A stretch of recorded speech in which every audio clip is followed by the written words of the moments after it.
question de l'appropriation culturelle, elle est très sérieuse. Je m'attristerais de vivre dans un monde où seuls les Noirs font l'histoire des Noirs et les femmes l'histoire des femmes. Et après, on va jusqu'où? Parce que, par exemple, l'histoire de l'Égypte ancienne, elle va être faite par qui? Par les Égyptiens.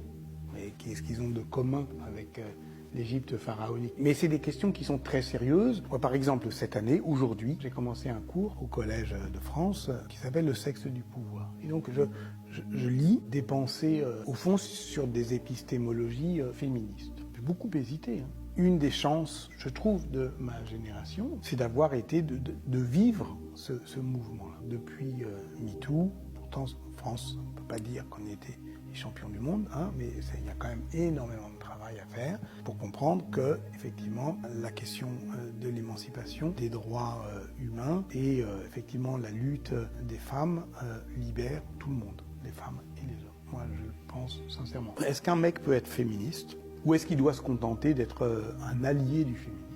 Si on me dit non, tu peux pas être féministe, mais tu peux être un allié du féminisme, moi ça me va. Et si on me brusque un peu, ça me va aussi. Je crois qu'il faut comprendre que, par exemple, quelqu'un qui n'est pas noir et qui parle de la condition noire en parle depuis une position qui n'est pas de surplomb, mais de faiblesse. C'est-à-dire qu'il doit dire, bon, je vais en parler, mais il y a une expérience qui me manque. L'appropriation culturelle, pourquoi je dis que c'est un beau dilemme? Parce que oui, il faut se poser la question. Parce que c'est pas possible que ça soit toujours à la fin des mecs qui vous remettent le couvert, qui disent, bon allez, qu'est-ce qu'on peut faire de tout ça, là, de tout ce fatras, tac, tac, tac, tac, tac, et qui remporte le morceau, ça serait injuste.